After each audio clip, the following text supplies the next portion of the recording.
Graça e paz, queridos, nós estamos começando mais um projeto e a gente quer te convidar a fazer parte de um tempo de unidade, onde a gente vai falar um pouquinho sobre as coisas de Deus, vamos falar sobre a vida, vamos falar sobre Deus comandando, governando nossos sonhos, nossos projetos, nosso amanhã.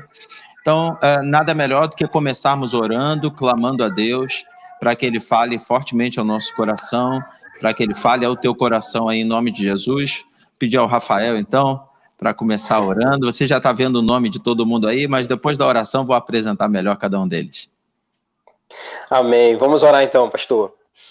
Pai Santo, nós te agradecemos, a Deus, por essa oportunidade, Senhor. Queremos te entregar esse projeto, Pai, que com certeza nasceu no teu coração e o Senhor permitiu que chegasse no coração do nosso pastor e que possamos, ó Pai amado, compartilhar com a igreja, ó Pai amado, um tempo bom, um tempo de aprendizado, um tempo de ensinamentos, ó Pai, que possamos, através da Tua Palavra, através do norte que a Tua Palavra nos dá, Senhor, dissertarmos aqui, ó Pai amado, e conversarmos assuntos do reino, assuntos concernentes ao Teu reino, Senhor. Nos usa, Senhor, toma o pastor, toma o João, ó Pai, que possamos, ó Pai amado, ser canais para o desenvolvimento daquilo que Tu queres fazer conosco nessa noite, Pai. Te agradecemos por isso, em nome de Jesus. Amém e amém. Amém, glória a Deus. Amém. Bem, glória a Deus. O primeiro tema que eu separei para a gente conversar, né, nesse primeiro encontro, né, conectados com Deus, a primeira coisa que me veio à mente foi falar sobre a juventude, né, falar sobre o tempo da juventude. E aí nada melhor do que contar com os nossos dois últimos líderes de juventude, né? O Rafa, o atual líder da Juventude Nova Jerusalém, e o João, que foi o que antecedeu ele.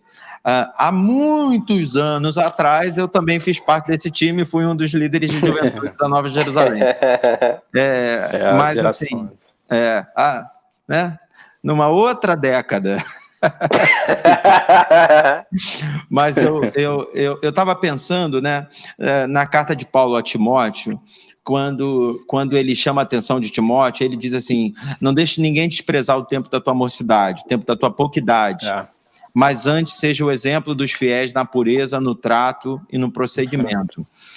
Ou seja, o que Timóteo fala é que existe uma grande possibilidade de sermos autoridade no assunto.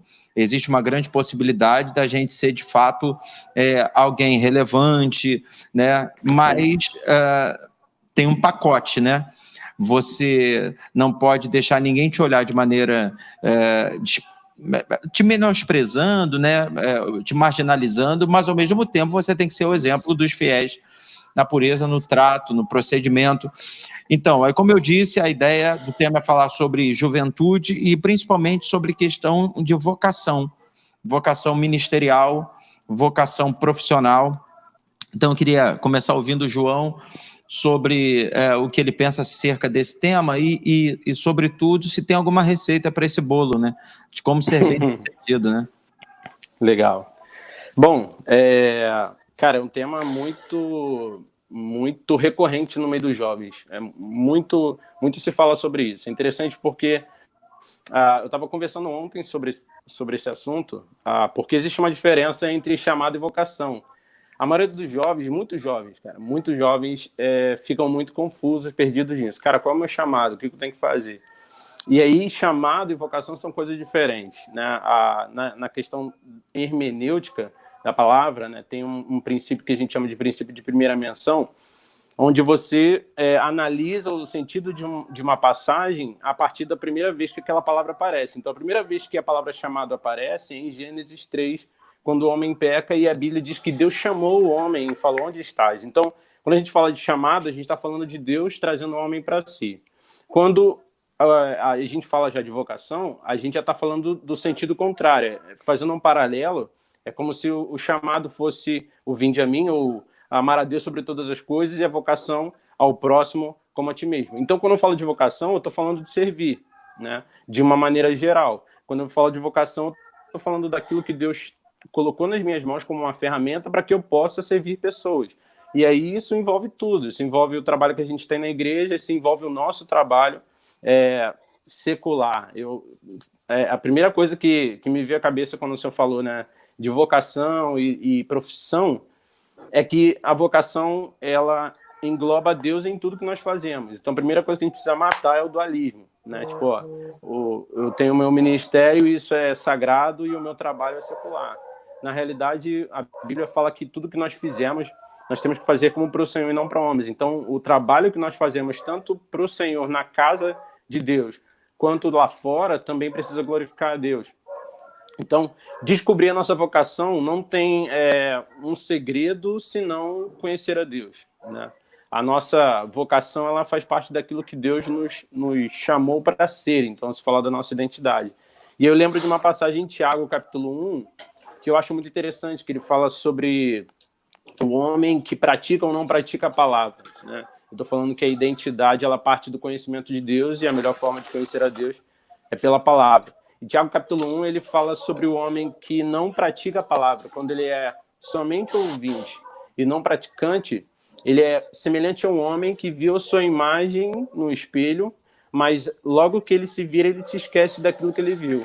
Então, em outras palavras, o homem que não vive aquilo que Deus espera de nós na palavra, né, ele se perde. É muito comum que o jovem fique assim, pô, mas quem sou eu? Cara, a palavra, ela vai te mostrar isso. Se você consegue olhar no seu espelho todos os dias e se virar, esquecer daquilo que você viu, você está literalmente perdido. Mas a palavra é o espelho que nos mostra quem nós somos. E se nós vivemos essa palavra, nós viramos o rosto do espelho, mas não esquecemos quem nós somos, porque nós estamos fundamentados na nossa identidade revelada em Deus. Então, em outras palavras, conhecer a Deus me ajuda a conhecer quem eu sou. E aí, conhecendo quem eu sou, eu consigo entender coisas... E aí eu vou entrar na questão talvez um pouco mais profissional, né? Uma vez um jovem conversando comigo, e ele falou assim, cara, eu estou pensando em fazer essa carreira, isso, aquilo, outro. E eu fiz uma pergunta para ele que uma vez eu fiz para mim. Falei assim, o que você faria sem receber um salário? O que você faria com amor? O que você faria com prazer sem receber um salário? Ele, cara, eu faria isso. Eu falei assim, então isso tem muito mais a ver com aquilo que você foi chamado para fazer do que talvez essa outra carreira que você está procurando por uma questão financeira. E aí a gente se prende muito àquilo que o mercado nos proporciona, mas o que Deus gera dentro de nós que arde, que nos movimenta e que fala assim, cara, eu faria isso mesmo sem receber. Por exemplo, eu amo música, cara. Então, eu já me fiz essa pergunta há muitos anos atrás. Eu falei assim, o que eu faria hoje com prazer, mesmo que eu não ganhasse um salário para isso? Porque isso fala de quem eu sou. E aí, naturalmente, cara, a música é algo que me dá prazer de fazer. A gente perde a noção do tempo, talvez você não se identifique, e a leitura da palavra também é algo que você perde a noção do tempo. Então, é um assunto bem amplo, mas nitidamente a palavra ela vai te mostrar quem Deus é e ao mesmo tempo revela quem você é. Quando você começa a descobrir isso, você começa a perceber saltando aquilo que realmente Deus chamou você para fazer. E é inevitável, você vai levar isso de alguma maneira para o seu trabalho. Se você é um cara que é um líder, cara, você vai ser um líder na igreja, mas inevitavelmente você vai ser um líder no seu trabalho. Então, tudo isso envolve a nossa vocação, tanto a igreja quanto o trabalho lá fora, tudo, na verdade, faz parte de algo que Deus nos chamou para ser. Resumidamente, quando a Bíblia fala em Romanos 8, 29, e talvez eu acho que é o único versículo da Bíblia que fala sobre predestinação, claramente, a Bíblia fala que aqueles que de antemão conheceu, ele também os predestinou para que sejam a imagem de Cristo. Então, não tem como falar de vocação sem falar de identidade, e não tem como falar de identidade sem falar de Cristo e da sua palavra. Rafa? Caramba! Deixa a próxima vez, pastor, vamos, acho que é melhor a gente inverter. Eu falo primeiro e passa pro João que... O cara já trouxe uma explanação bem ampla aí no assunto. É interessante que ele separou bem, né, a questão do chamado e da vocação. Eu vejo isso nítido quando Jesus ele chama os seus discípulos, né, os seus primeiros apóstolos. Né? Lá em Marcos, no Evangelho segundo Marcos, capítulo 1, quando ele encontra Pedro, né, quando ele faz o seu chamado, né, e aí o João falou sobre o sentido da palavra, E a etimologia, né, da palavra chamado também tem a ver com chama, né? Chamado é uma chama que arde interiormente dentro de você, né? Então, quando ele chama Pedro, né, ele chama Pedro e André, que são irmãos. E o que Pedro e André estão fazendo? Estão pescando, porque são pescadores, né?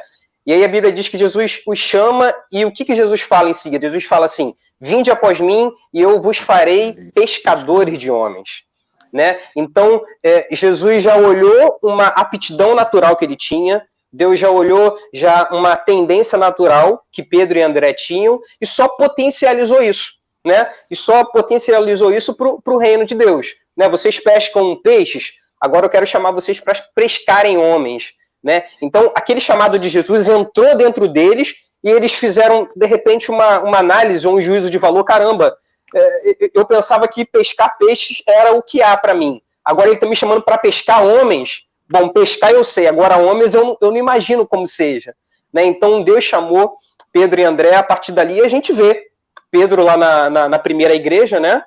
Sendo um dos maiores pregadores, quando eu falo, ganhadores de alma.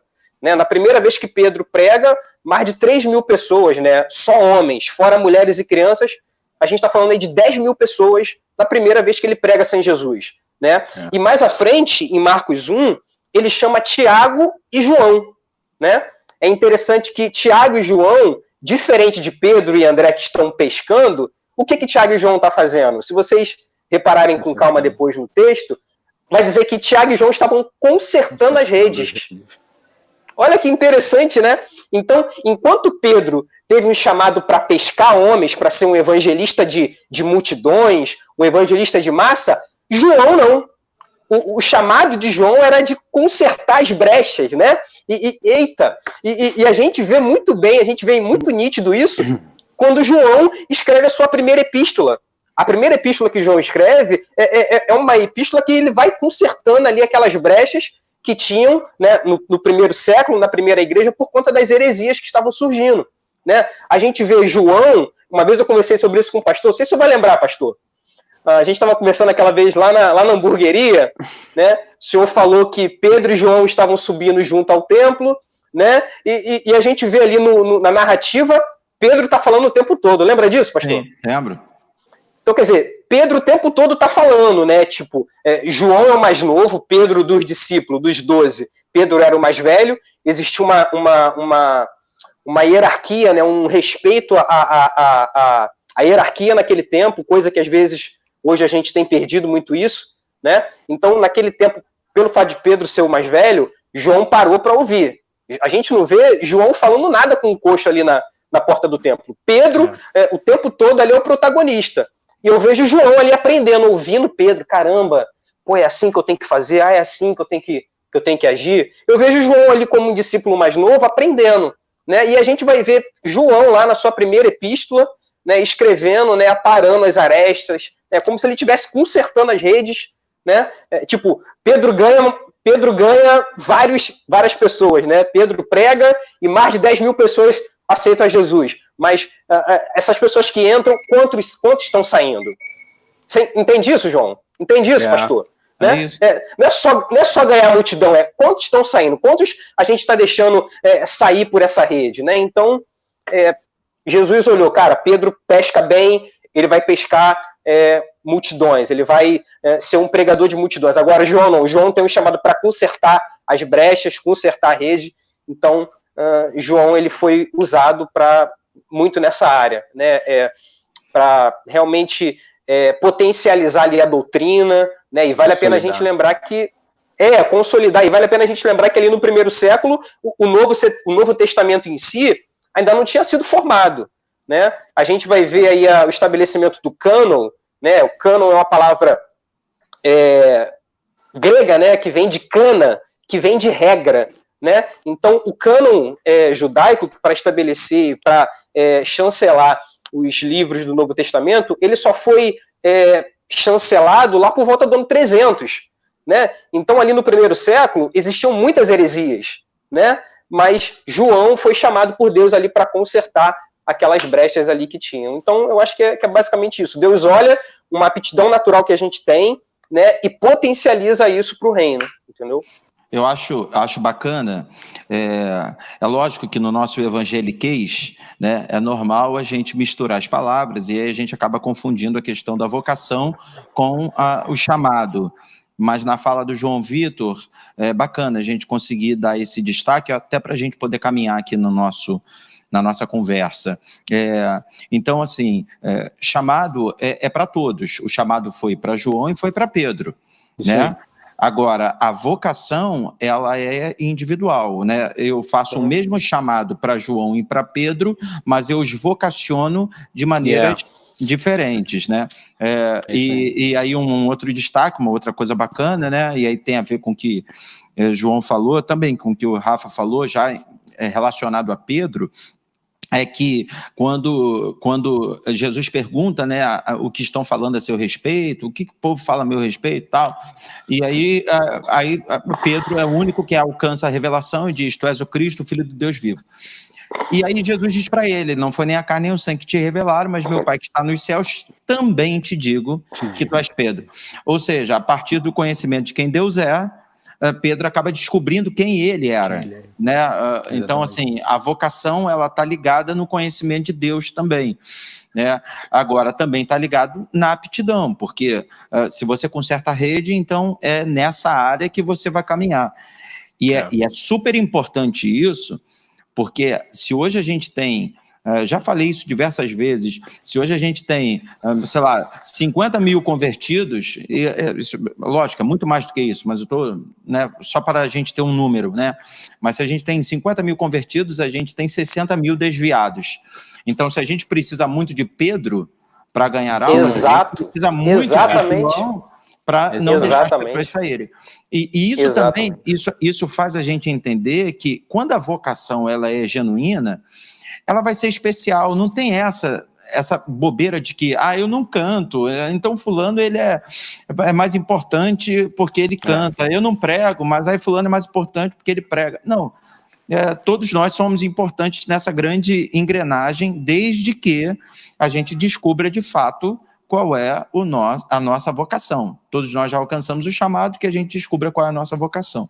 Não sei se vocês já querem entrar para a questão profissional, ou se tem mais alguma coisa a ser acrescentada na questão ministerial, quero deixá-los à vontade. A gente ainda tem bastante tempo, não alcançamos nem meia hora do nosso bate-papo aqui. Porque, assim, eu quero também abordar um pouquinho a questão profissional, né? É lógico, sempre à luz da Bíblia, mas algo que é racional. Mas se vocês tiverem mais alguma coisa para acrescentar na questão ministerial... Pastor, é muito legal isso aí que o senhor falou, né? A gente precisa muito do Pedro lá, ganhando as multidões, mas a gente precisa muito do João aqui, né? Eu, durante quase 5 anos da minha vida, eu trabalhei numa multinacional. E eu trabalhei num setor de retenção nessa empresa, né? O setor de retenção é um setor que faz pós-venda, né? Falando na área comercial, né? Tem um vendedor que está lá na rua vendendo, tem um vendedor que está lá na internet, né? Soltando os links, né? Divulgando a empresa, divulgando um produto da empresa, né? É muito bom você vender muito produto, mas mais interessante ainda é você ter um pós-venda ali atuante, né? É alguém que está ali explicando para que o produto serve, né? Quais as outras funções que esse produto tem, né? Para você agregar valor ao produto, né? Então, durante muito tempo da minha vida eu trabalhei num pós-venda, né? Hoje eu trabalho com vendas, né? Mas eu me identifico muito, eu não sei, Deus me chama muito para pregar, eu tenho um amor em pregar, mas eu também tenho um amor em consolidar, eu tenho um amor ali em consertar as brechas, né? E quando a gente fala de consertar brecha, é você conversar, né? Você ser um pacificador, né, pastor? Como Jesus mesmo falou, né? Ser um pacificador é alguém que, calma aí, cara, não, vamos sentar aqui, vamos conversar, não é bem assim, não, o que o pastor quis dizer é isso, não foi isso que ele quis dizer, né? Não, o que a nossa igreja pensa é isso e assim, né? Então, essa questão de consertar as brechas aí da rede, trazendo para o lado profissional, eu acho que o lado do pós-venda ele faz isso, né? O vendedor ataca nessa frente de vender, de bater a meta, e o pós-venda ataca na frente dele de agregar valor ao produto, entendeu? Você sabe que essa questão da consolidação, né? Ela de você aparar as arestas e consertar as brechas e tal. Isso é uma característica pastoral, né?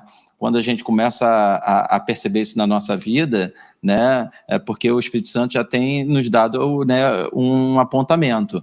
Porque eu costumo dizer que na caminhada pastoral, pregar é só a ponta do iceberg. Né? E assim, nada contra você ser pregador. Conheço grandes pregadores e tal, mas pastor apacenta. Né? E a gente, lógico, apacenta quando a gente está pregando, mas a gente também apacenta quando a gente tira aqueles carrapichos do pelo da ovelha. Né? Com certeza. Essa é a visão. A visão é de que todos nós fomos chamados, mas precisamos estar atentos à vocação específica que Deus tem para a nossa vida. Fala, João. Legal que eu já trabalhei com uma empresa de logística, a gente já entrou na parte profissional, né? Não, bacana. E é interessante que eu trabalhei na parte logo antes do que o Rafa fazia, por exemplo. A gente tinha um pedido e eu trabalhava na área de ocorrências. Na verdade, tanto antes de chegar lá quanto depois. Eu também meio que fiz algo parecido. Nem sabia que o Rafa já tinha tido essa experiência. E é bem legal porque eu tinha que garantir que a carga não só ia chegar, mas que estava tudo funcionando perfeitamente depois que chegava. E, cara, você tem que dedicar. Isso dá um trabalho. Em um ano na empresa, o meu supervisor me colocou como líder da célula de ocorrências, né? Porque era a parte de tratar e negociar e tentar resolver os problemas. Era, tipo, apagador de incêndio. E é interessante porque, trazendo para a minha carreira mesmo, eu sou engenheiro de produção. E é interessante que, muitas vezes, ao longo da minha vida, quando, por exemplo, participei de processo seletivo, uma pergunta que faziam assim: por que você escolheu engenharia de produção? E a minha resposta era a seguinte: porque eu cresci amando números, por exemplo. Sempre amei física, química, cálculo e tudo mais. E foi uma direção de Deus, né, fazer engenharia. Só que, quando me perguntavam por que você gosta de engenharia de produção, a minha resposta é porque engenharia de produção é a engenharia mais humana que tem. Ela é diferente da engenharia mecânica, civil, elétrica, onde você geralmente se concentra muito em números, em cálculos. O engenheiro de produção ele é quase que como um administrador, só que mais técnico. Ele tem que fazer mais cálculo, só que o cara que é engenheiro de produção, ele literalmente tem que lidar mais com pessoas.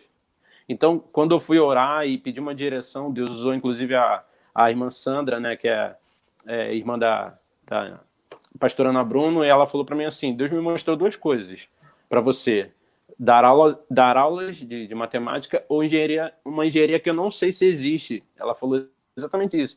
Você já ouviu falar em engenharia de produção? Eu falei assim: é a minha segunda opção no vestibular. Ela, glória a Deus, Deus ainda fala comigo. E aí foi interessante porque foi muito rema, literalmente. Eu comecei a perceber muitas coisas que, por exemplo, eu consegui viver na liderança de jovens que eu extraí da minha faculdade. Né? Muito louco, questão de gestão e tudo mais. Então, ficou muito claro que a minha carreira ela tinha uma ligação muito forte com aquilo que Deus me chamou para fazer. Porque aí eu explicava no processo seletivo, né? Eu escolhi a engenharia de produção porque a engenharia é mais humana, eu posso trabalhar com gestão de pessoas, eu posso trabalhar com qualidade, posso trabalhar com processo em si, posso trabalhar com o trabalho. Então, na realidade, eu percebi, cara, é lidar com pessoas e resolver problemas. Eu falei assim, caramba, Senhor, você me chamou para lidar com pessoas e resolver problemas. Eu estou conseguindo abraçar isso no meu ministério e abraçar isso no meu trabalho. Então, a gente sempre vai encontrar uma relação. Eu percebo isso claramente até hoje. Hoje eu também trabalho com venda, como o Rafa. Então, continuo nessa pegada de relacionamento. A gente falou, né, sobre a importância da gente saber quem é Deus para descobrirmos quem somos. Então, isso facilita na nossa vocação, e o João, na primeira fala, deixou claro que, inclusive, na nossa vocação secular, né? Aí já foi dito aqui, né, do uso de algo que você desenvolveu secularmente dentro do seu ministério, né? Também tem, eu vejo claramente uma questão de autoestima, de quando você sabe quem é Deus, você sabe quem você é, e aí profissionalmente você se impõe, né? Uhum. Você consegue desenvolver o seu trabalho, porque a autoestima faz toda a diferença na hora do desenvolvimento de um trabalho, né? Você não se deixa levar por olhares ameaçadores e tal, né? Agora, eu queria perguntar para vocês sobre a questão racional, tá? Como é que eu descubro a minha vocação? E aí, já que a gente migrou para a questão profissional, a gente é livre em Deus. Se quiser voltar para o ministério, a gente volta e tal. Mas, assim, como é que a gente consegue descobrir essa questão da vocação secular, né, de maneira equilibrada? Eu, por exemplo, eu costumo falar que nós servimos a um Deus de bom senso. É óbvio que, em alguns momentos, ele faz questão de confundir sábios e entendidos, né? Tipo, ele pega o mais feinho e coloca como modelo, né? Porque Deus é poderoso para fazer. Mas a gente sabe que essa não é a regra, né? Normalmente, Deus trabalha em cima de algo que ele mesmo já colocou em nós, né? E aí ele só nos ajuda a descobrir, né? Você tem esse talento, você é bom para isso, né? Então, ministerialmente, eu já percebo isso, sabe? Principalmente nós que trabalhamos com música na igreja há tanto tempo, a gente consegue perceber claramente pessoas que têm um talento, que são diferenciadas, né? O Rafa vai dar aula de bateria, caramba, em uma aula esse aqui está tocando mais do que o outro em 3 meses, porque é um talento, né? Então, é bacana quando você descobre isso. Agora, não dá para descobrir isso também, secularmente falando, né? E a gente está falando para a juventude que está ligada com a gente, né? Será que a gente não tem lidado com muitos jovens que estão batendo cabeça e dando murro em ponta de faca, porque estão querendo fazer algo que, de repente, é legal para o outro, mas que ele nunca percebeu que ele era bom para fazer? Legal. Pastor, essa parte aí que a gente está falando sobre vocação agora e pegando essa parte da vocação no âmbito profissional, a gente precisa entender, né, que todos nós nascemos com algo especial, né? Algo especial de Deus, né? É uma aptidão, é como se fosse uma senha, é pessoal e intransferível, né? Você nasceu com algo especial, né? E uma outra pessoa nasceu com algo especial da outra pessoa e que vai ser útil para ela, né? Não necessariamente aquilo que é bom para mim vai ser bom para o outro, né? Não só porque o outro está ganhando muito dinheiro, não necessariamente eu também tenho que ganhar muito dinheiro também, né? E tenho que pautar minha vida para aquele ramo de profissão que o outro escolheu, né? Então, assim, eu vejo Deus na história sempre nos dando a oportunidade de ter um estágio, né? De você errar, né? Tipo, você se dá chance para você errar. A gente não vê Deus no Antigo Testamento pegando José e colocando José direto como governador do Egito. A gente não vê isso, né? A gente vê primeiro José lá, primeiro já invejado pelos seus irmãos, porque ele tinha um planejamento em Deus, já que sobressaía aquilo que seus irmãos pensavam, né? A gente vê isso nos sonhos que ele tinha. E aí ele já começou a ser invejado dentro de casa, né? Beleza, foi vendido, e aí José, ele chega primeiro na casa de Potifar. Na casa de Potifar é como se fosse um estágio, né? Deus dando oportunidade para ele aprender números. E outra coisa, e às vezes, deixa eu abrir um parênteses aqui, que às vezes a gente não fala, né? Deus deu oportunidade para José aprender a língua egípcia. Amém? É algo que a gente não fala, mas assim, José era um hebreu, morava em Canaã. A língua falada em Canaã era totalmente diferente da língua falada no Egito, né? Então, primeiro ali, Deus deu um estágio para ele aprender a falar a língua do Egito, né? Talvez hoje, né? Hoje a língua popular hoje no mundo é o inglês, né? Quantas pessoas hoje, o João esses dias gravou um vídeo lá no canal dele, né, João? Gravou lá cantando em inglês e tal. Cara, o João tem uma aptidão para falar inglês.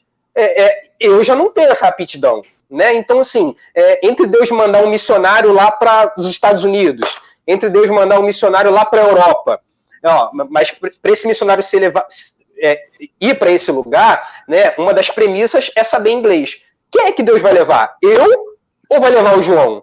Né? A tendência maior é ele levar o João, porque o João se preparou mais que eu para o ambiente ali, né? Para a cultura que fala inglês. Vocês estão entendendo isso, gente? Lógico. Amém. Então, assim, Deus ele vai te dando um estágio, né? Deus vai te dando um estágio em cima das aptidões que você tem, né? Então, José na casa de Potifar, ele aprendeu a língua egípcia, ele foi ali aprendendo, né, os costumes, foi mexendo com o número, foi mexendo com a gestão, com a administração, a esposa de Potifar, né, a gente sabe, né, ela tentou pegar José, José foge, ele vai para a prisão, lá na prisão é um outro estágio, né, olha que interessante, né? É como se Deus fosse, José, saiu do ensino médio, do ensino fundamental, agora eu vou te colocar num curso técnico, né? Vou te colocar no ensino superior, vou te colocar para você fazer uma pós. E aí Deus foi, né, colocando José em vários estágios até ele chegar a ser governador do Egito. Né? A gente vê isso também na vida de Davi. Né? Davi cuidava das ovelhas do seu pai, depois ele foi fazer um estágio lá na casa de Saul, no palácio de Saul, algo também que a gente fala muito pouco. Né? Davi foi pajem de armas de Saul. Olha que interessante isso. Né? Davi cuidava das armas de Saul. Davi ali sabia, né, o contexto do palácio, Davi sabia como se portar, como falar, como se colocar diante de um súdito. Então, assim, Davi, quando ele assume o reinado com bagagem, né? Porque Deus foi promovendo esses estágios. Né? Então, assim, não, desculpa te cortar, Rafa, mas é só um adendo, né? O mais interessante, no caso de José, principalmente, é que esse estágio é feito na escravidão. Esse estágio é feito na prisão, o que deixa claro para nós que não há uma necessidade de termos aquela estrutura toda para sermos aprendizes, né? Para nos especializarmos. Eu acho que em cada momento, de acordo com uma atenção bem dada, a gente consegue ir assimilando coisas que vão agregar valor para algo que a gente já começa a perceber em nós. Né? Você começa a perceber, poxa, eu tenho jeito para administração, então agora nesse momento de pandemia, por exemplo, eu vou desenvolver aqui uma maneira de gastar menos, eu vou desenvolver uma maneira de fazer render mais o pouco que a gente tem, entendeu? Porque amanhã, quando eu tiver sobre o muito, então eu vou estar numa posição diferenciada. Eu acho que é mais ou menos o que José viveu. Desculpa, te cortei, não sei se você quer completar, o João.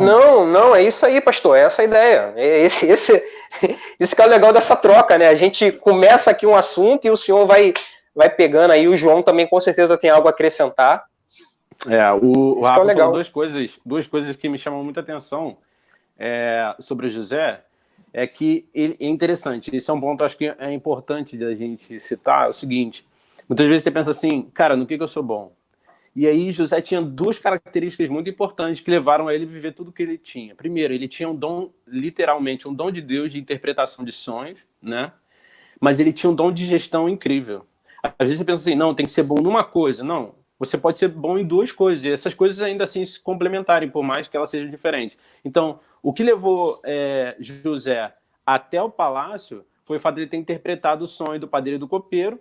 Ele foi lembrado, foi para lá e conseguiu interpretar o sonho, mas ele não só interpretou o sonho, porque se ele só interpretasse o sonho, talvez ele não tivesse apto a ser governador. O que levou ele a ser governador foi a habilidade de gestão que ele tinha, e isso ele foi provado no cárcere, na casa de Potifar também, como vocês falaram. Então, aí foi interessante que o senhor colocou, de que você pode aprender muito nas situações mais adversas, nas situações, cara, boas, numa excelente porta onde você ganha muito bem e ser reconhecido, mas também na que você não é reconhecido. Já passei por situações que, de repente, se você fosse comentar aqui, ia demorar, mas, tipo assim, eu apresentei um projeto inteiro para a Petrobras, quando eu trabalhei como estagiário na Petrobras, e o engenheiro apresentou como se fosse dele. E aí, como é que eu lidar com isso? Todo mundo depois descobriu, mas depois descobriu, já não adiantava mais. Então, assim, eu aprendi muito lá, e eu sou muito grato a Deus por isso. E aí, uma coisa importante que isso eu lembrei quando vocês estavam falando é o seguinte, o mercado mudou muito. O mercado mudou muito hoje, e principalmente com a venda, eu percebo isso. Hoje, ganha mais quem consegue ajudar pessoas. E aí, eu volto ao que eu falei lá no início. É como se, num paralelo, o chamado fosse amar a Deus sobre todas as coisas e a vocação seja amar ao próximo como a ti. Então, a sua vocação está sempre relacionada com o serviço. Hoje, ganha dinheiro, e eu andei recentemente com muitos empresários e um deles falou uma coisa que me marcou. Ele falou assim, olha, quando você ajudar um número suficiente de pessoas a pagar as contas delas, você não vai mais se preocupar para pagar as suas contas. Então, se você repara hoje, muita gente que está bem no mercado e cursos online e tudo mais, são pessoas que oferecem soluções para as pessoas, e venda nada mais é do que você oferecer uma solução para alguém. Então, à medida que você geram uma melhoria, um impacto na vida das pessoas, você vai receber isso de volta. Hoje em dia, os caras mais bem-sucedidos são pessoas que estão provendo solução, seja para pessoas, seja para empresas, seja para o país. Os caras que estão se destacando estão chegando lá. A gente vê Elon Musk, caras que estão revolucionando. O cara é o único cara que conseguiu criar um foguete que dá ré. A NASA não tinha isso até hoje. Então, o cara está mudando a história. Por quê? Porque ele está oferecendo uma solução para alguém. Então, quando eu falo de vocação, inevitavelmente estou falando de serviço, né? Cara, Moisés, você vê, Moisés ele foi colocado no maior rio de extensão no mundo, ele poderia, ter ido embora, ninguém nunca mais ouviu falar dele, ele foi parar justamente ali na margem, na casa da filha do filho de Faraó, da filha de Faraó, ele foi recolhido, ele foi ensinado, aí você pensa assim, ele foi ensinado ali, foi recolhido porque Deus queria dar para ele a melhor ensino, né? Não, é porque ele sabia que lá na frente ele ia ser o único que ia poder bater de frente com o Faraó. A mesma coisa, o Saulo, ele foi ensinado em Tarso, cara. O cara teve o cara era um poliglota.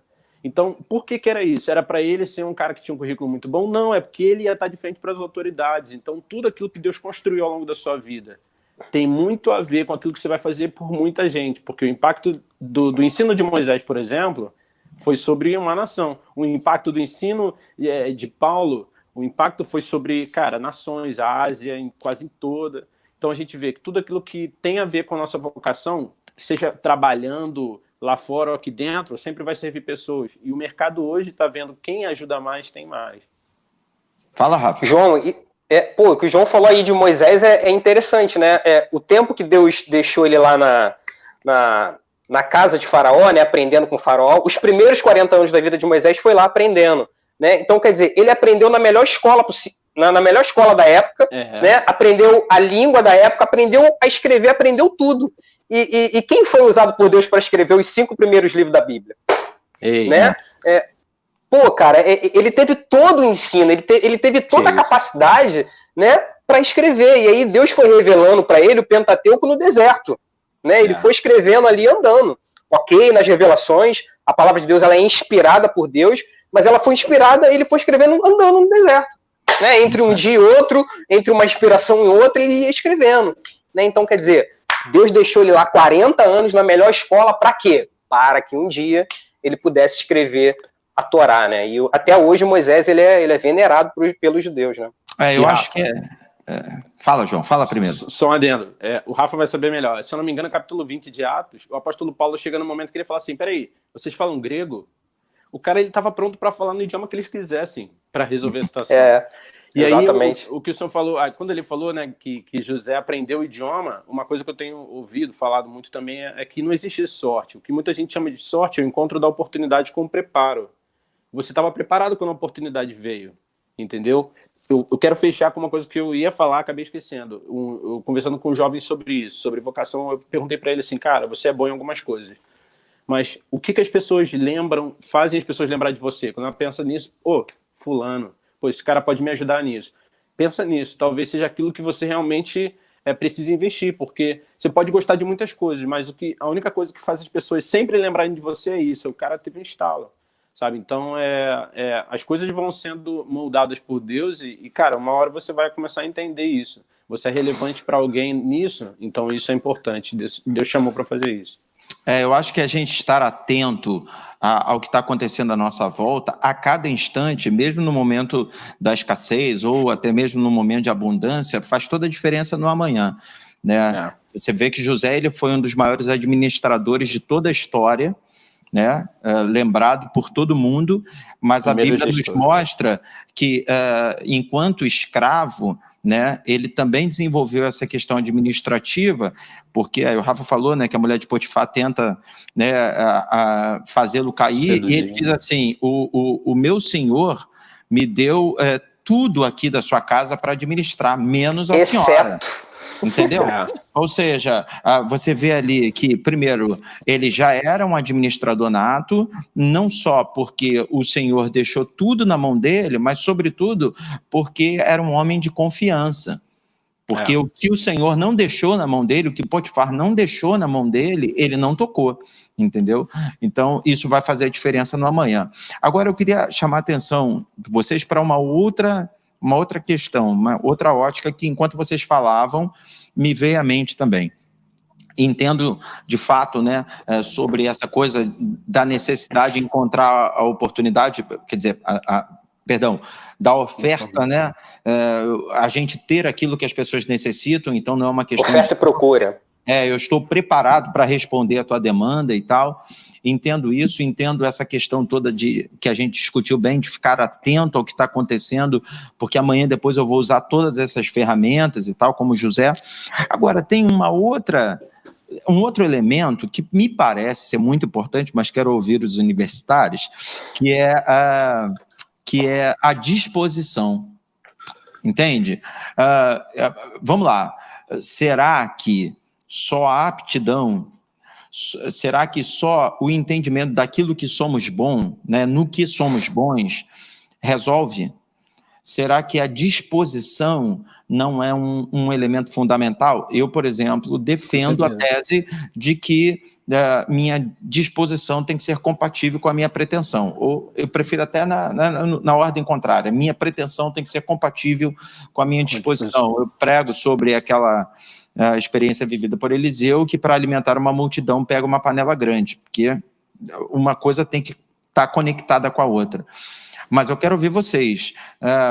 Dá para vencer só encontrando a aptidão, encontrando aquilo que somos bons, ou tem que ter disposição, tem que ter esforço, tem que ter, de fato, trabalho? Vai, João. Fala tu, foi o último a falar, pô. Não, você, irmão. Inspiração barra transpiração, é mais ou menos por aí, né?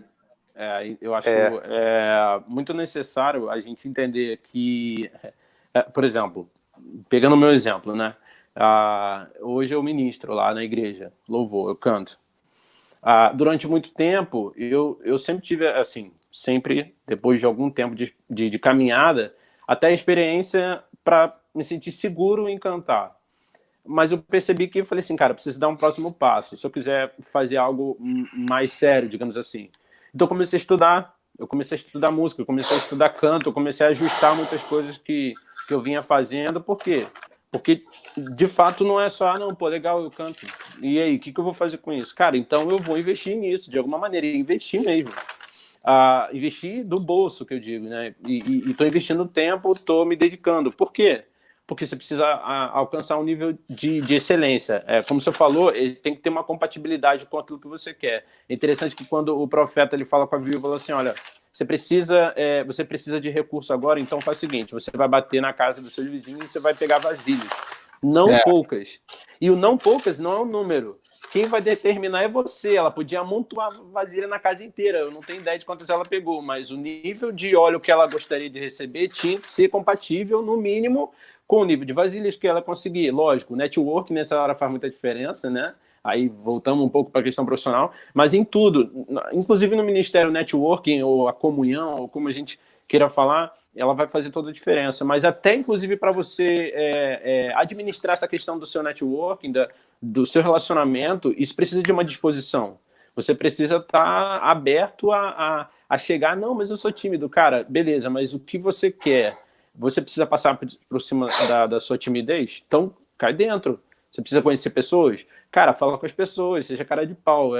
Eu acho que é um dos conselhos, assim, mais válidos que eu já ouvi também. Cara, seja cara de pau, você precisa ampliar o seu conhecimento, você precisa conhecer pessoas. E aí você precisa trabalhar. Então, esse exemplo da viúva é interessante, porque você precisa perceber onde eu quero chegar, quanto eu quero de óleo, quanto eu quero de azeite. Eu preciso ter vasilhas, e o não poucas, na verdade, eu que vou determinar. Quem sabe o que é o pouco ou o muito é a sua necessidade, é você que precisa. Então você vai ter que trabalhar para isso, você vai ter que correr atrás, vai ter que falar, oi vizinho, tudo bom? Então, eu quase nunca falo contigo, mas hoje a gente precisa trocar uma ideia aqui, eu preciso me aproximar e eu acho que você pode me ajudar e trabalhar para isso. E aí eu acho que Deus, ele honra o teu esforço, né? Ele quer saber, porque é interessante, né? O cego chega para Jesus e Jesus fala assim, o que queres que eu te faça? Como assim? Tipo, cara, ele quer que... É interessante porque ele quer que o próprio cego diga, até porque ele crê nisso, ele diga, não, eu quero ver. Ele poderia pedir muitas coisas, não, eu quero um cão guia. Não, eu quero enxergar. Então, beleza, a tua disposição e a tua fé, elas andam juntas, então você vai receber isso. Eu acho que isso é, essencial, fundamental. Aqui, antes do Rafa falar, primeiro, a questão do network, né? Só para a gente deixar claro, para mim, uma das melhores coisas que a faculdade entrega, né, para quem estuda, é exatamente o network. Aí alguém, de repente, pode estar perguntando, pastor, mas o que é network? Relacionamento, conexões, né? Isso. Então, assim, a gente rede de contatos. Então, a gente primeiro vê a disposição da viúva em sair de casa e bater na porta das pessoas para pedir vasilhas. Mas ela precisava de uma rede de contatos, de um bom network, porque senão não abririam portas para ela, senão não emprestariam, né, as vasilhas para ela. Então, é só uma... não é esclarecimento, né, mas para as pessoas poderem dar uma aplicação prática ao que a gente está falando, entendeu? Faz parte também da disposição a ampliação da tua rede de contatos. Óbvio que para nós que somos crentes, jamais, né, vai anular, né, a principal das conexões, que é com o céu, né? Porque tudo que temos, tudo que somos vem do Senhor. Mas, como o nosso pastor costuma dizer, Deus usa o homem para o bem do próprio homem, então não faz mal nenhum a gente ter conexões, porque quando a gente menos espera, de repente alguém vem e apresenta para nós algo que vai fazer a diferença na nossa vida. Vai, Rafa. É isso aí. Bem legal, bem legal. Pastor, essa questão da disposição, ela faz total diferença, né? É como se alguém fosse técnico e não tivesse disposição para exercer o que ele sabe fazer, né? Eu lembro que, finalzinho de 2017, Deus me deu um tema chamado Não Tem Segredo, Tem Preço, né? E eu estava meditando muito na vida de Tiago, irmão de João, quando Herodes, ele mata Tiago à espada, né, a sangue frio ali em Atos 12, e eu estava meditando, falei, Senhor, por quê? O que aconteceu nesse momento?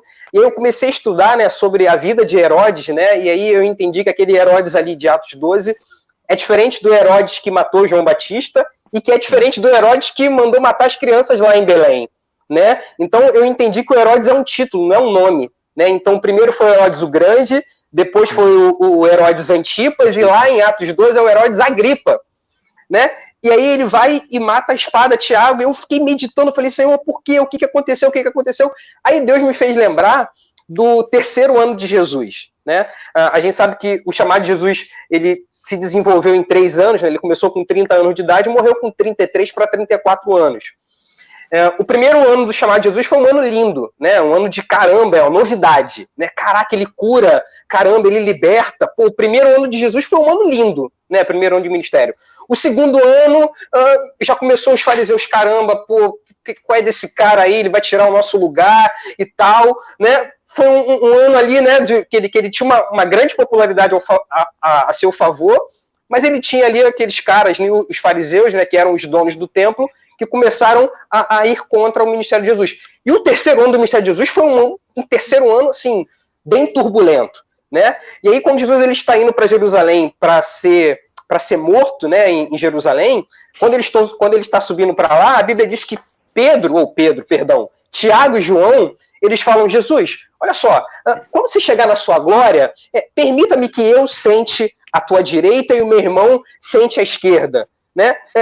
João e Tiago falando isso com Jesus, né? Quer dizer, na tua glória eu quero sentar à direita e coloco o meu irmão à esquerda. Aí Jesus fala assim, cara, isso aí não me compete. Vocês podem tomar o cálice com que eu estou tomando? Vocês podem beber o cálice que eu bebo? Aí eles falam, podemos. Aí eu vejo Jesus, caraca, né? Se tivesse ali, né? Jesus, poxa, não, realmente vocês vão beber o cálice que eu bebo, né?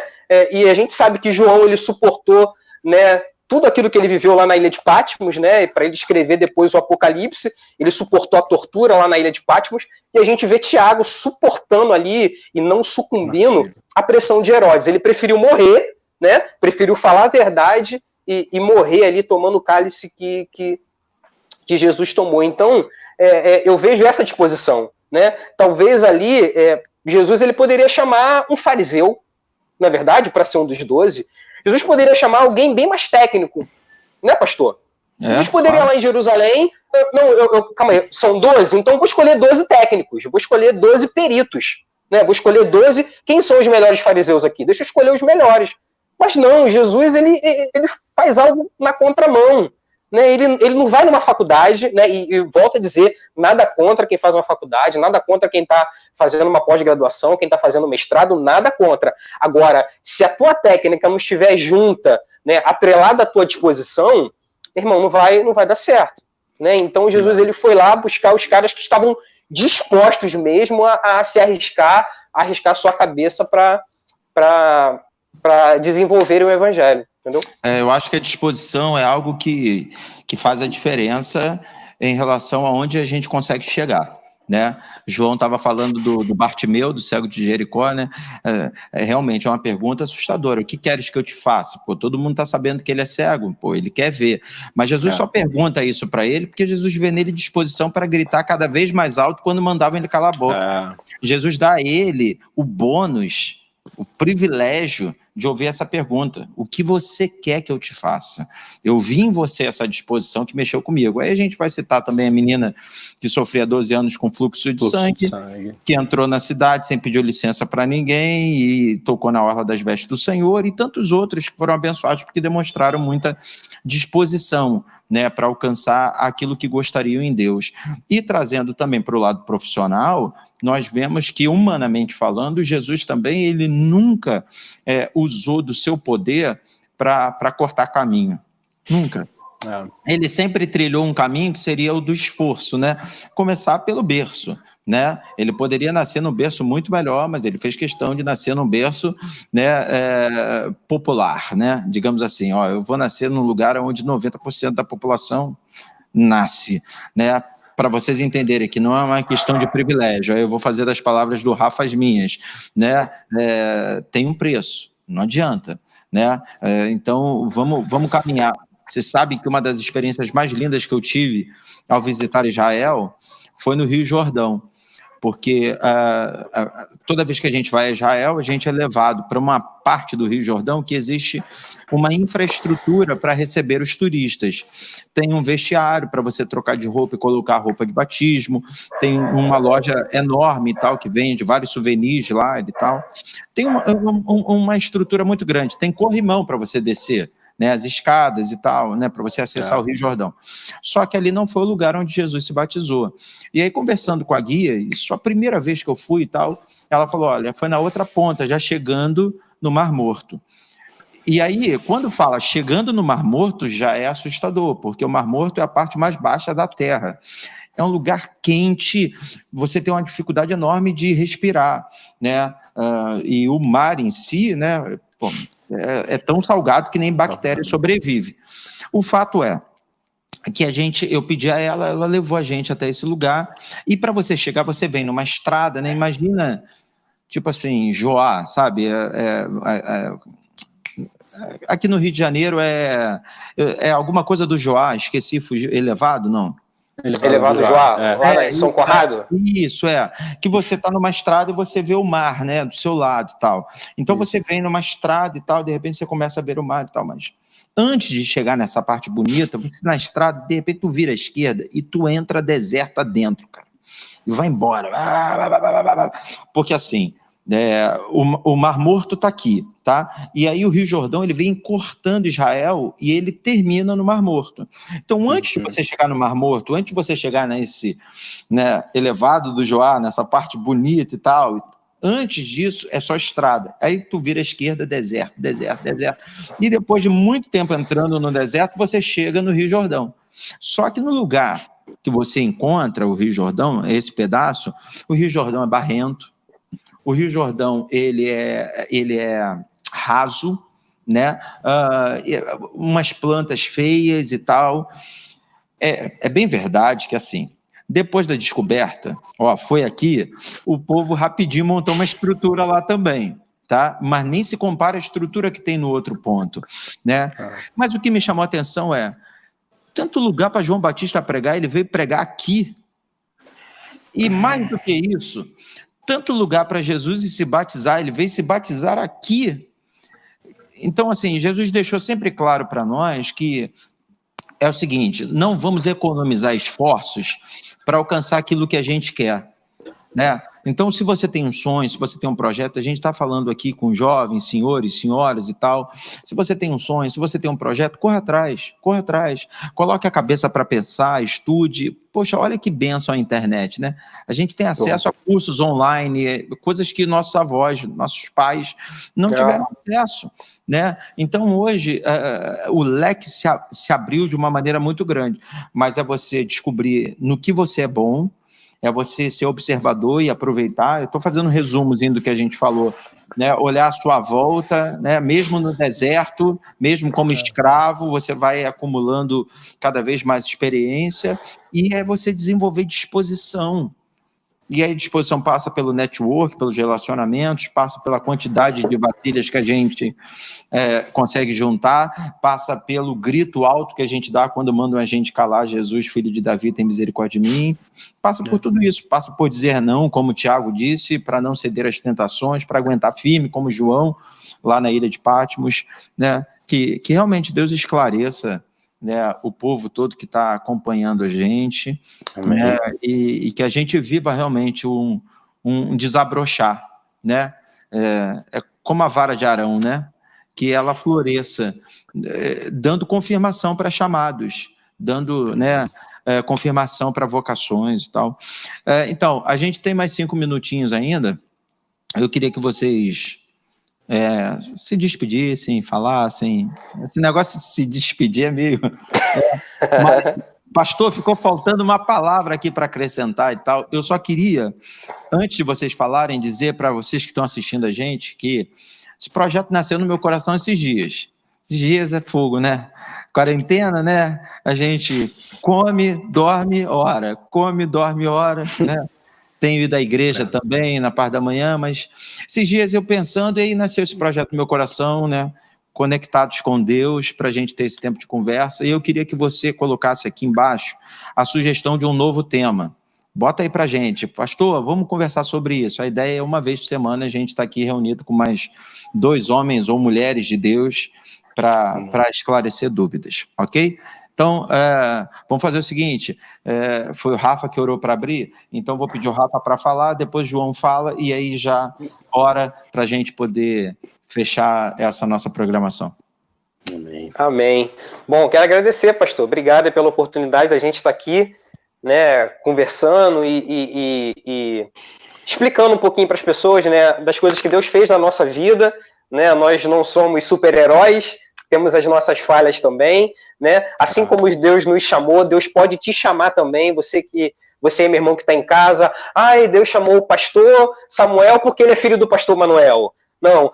Deus chamou o João porque o João já sabe tocar desde pequeno. Não. Deus chamou o Rafael porque, sei lá, ele sabe tocar bateria. Não. Deus pode chamar você também, né?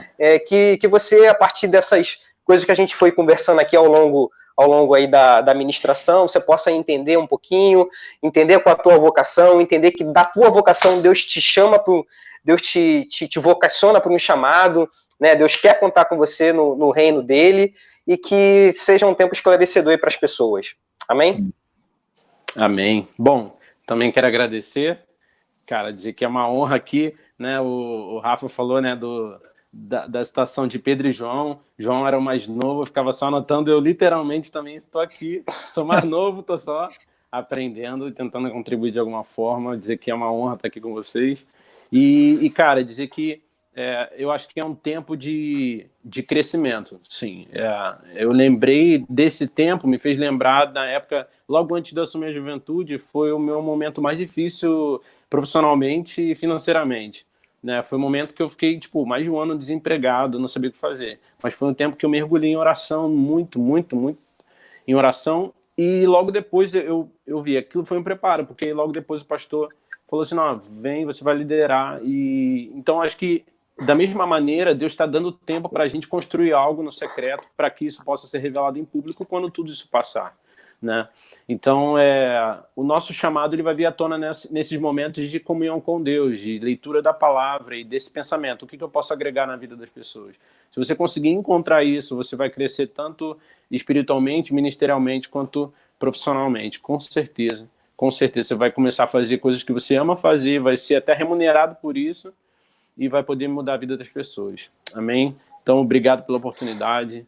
Vamos orar. Pai, te agradecemos, Senhor, porque Tu és Senhor sobre a nossa vida. Te agradecemos porque, literalmente, esse encontro foi marcado por Ti, porque tudo que foi falado aqui nasceu no Teu coração.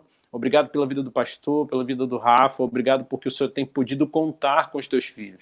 Assim queremos ser úteis para o Senhor também nessa tarde, que tudo que foi liberado aqui seja como uma semente sendo lançada em terras férteis, ó Deus, por todo o Brasil e pelo mundo, onde esse vídeo chegar. Que isso possa trazer direção e que nós possamos ser literalmente como filhos que somos Teus, ser guiados pelo Teu Espírito, Pai. Fica conosco, ó Deus, que o Senhor possa nos conduzir nesses dias a mais comunhão com o Senhor. E nisso que conhecemos mais o Senhor, possamos descobrir quem o Senhor também pensa que somos, chama e pensa a nosso respeito, Pai.